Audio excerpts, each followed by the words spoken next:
வணக்கம். தமிழ் ஃபுட் கார்னரில் சுவையான தேங்காய் பூரண கொழுக்கட்டை இன்றைக்கி எப்படி பண்ணுறதுன்னு பார்க்கலாம். ஒரு பாத்திரத்தில் 1 கப் பச்சரிசி மாவு, அது கூட ஒரு சிட்டிகை உப்பு கொழுக்கட்டையோட மேல் மாவு சுவைக்காக சேர்த்துருக்கேன். இதை நல்லா கலந்து விட்டுறலாம். ஒரு பேனில் 1.5 கப் தண்ணி சேர்த்துக்கலாம். இதில் 1 டீஸ்பூன் அளவு எண்ணெய். இந்த தண்ணி நல்லா கொதிக்கட்டும். தண்ணி கொதிச்சிருச்சு.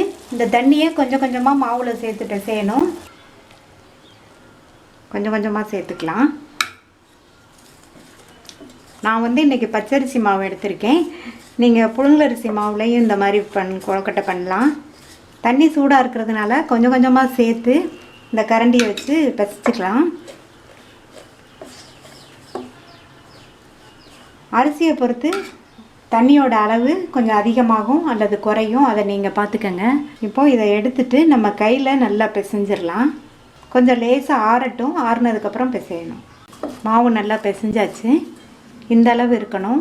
இன்னொன்று, நீங்கள் தண்ணி கொதிக்க வைக்கும்போது எண்ணெய் சேர்த்துக்கங்க.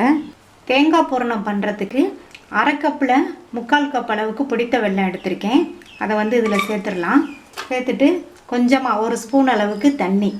இந்த வெல்லம் நல்லா கரைஞ்சதுக்கப்புறம் வடிகட்டி எடுத்துக்கலாம். வெல்லம் கரைஞ்சிருச்சு, வடிகட்டிடலாம். இந்த மாதிரி வடிகட்டிட்டோம்னா வெள்ளத்தில் உள்ள கல் மண்ணெல்லாம் வடிகட்டிலே தங்கிடும். வடிகட்டின வெள்ளை கரைசலை இந்த கடாயில் சேர்த்துடலாம். அது கூட 1/2 கப் தேங்காய் துருவல்.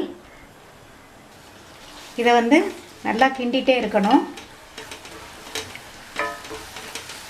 இந்த தேங்காய் துருவல் வெள்ளத்தோடு ஒன்று சேர்ந்து வரட்டும். தேங்காய் பூரணத்துக்கு தேங்காயும் வெல்லமும் சேர்த்தாலே இந்த கொழுக்கட்டை நல்லாயிருக்கும். மற்றபடி இந்த பொட்டுக்கடலை, கடலைப்பருப்பு அதெல்லாம் இதில் சேர்க்க வேண்டியதில்லை. ஸ்டவ்வை சிம்லேயே வச்சு இந்த பூரணத்தை ரெடி பண்ணுங்கள்.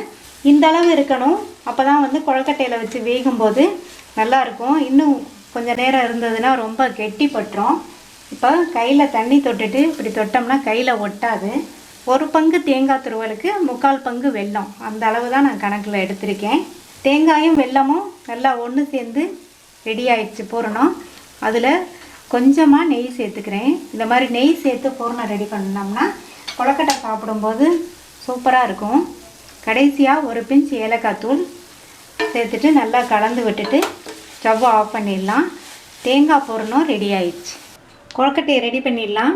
பிசைஞ்ச மாவுலேருந்து இந்த அளவுக்கு எடுத்துட்டு ஒரு பேட்ச்மெண்ட் ஷீட்டில் ஒரு சின்ன பிட்டு பேப்பர் வச்சுருக்கேன்.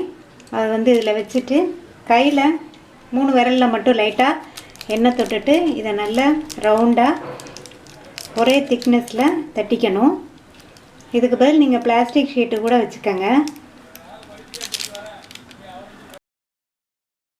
இப்போது ரெடி பண்ண தேங்காய் பூரணத்தை நடுவில் வச்சிடலாம். சென்டரில் வச்சுக்கோங்க. வச்சுட்டு இதை அந்த பேப்பரோடு எடுத்து அப்படியே இந்த எட்ஜஸ்லாம் நல்லா க்ளோஸ் பண்ணிடுங்க.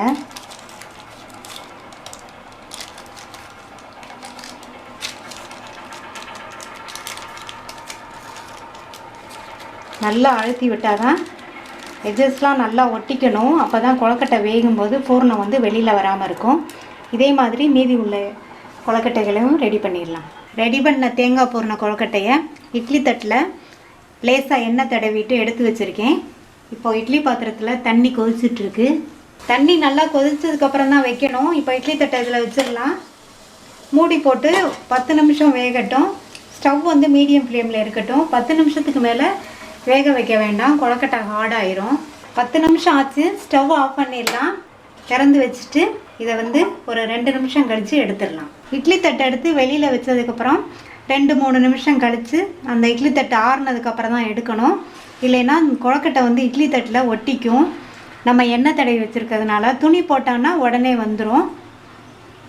இப்போது பிளேட்டில் எடுத்து வச்சிடலாம்.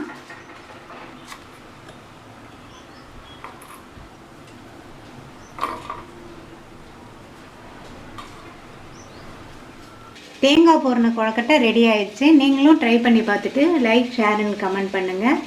தமிழ் ஃபுட் கார்னர் சேனலுக்கு சப்ஸ்கிரைப் பண்ணுங்கள். தேங்க்யூ.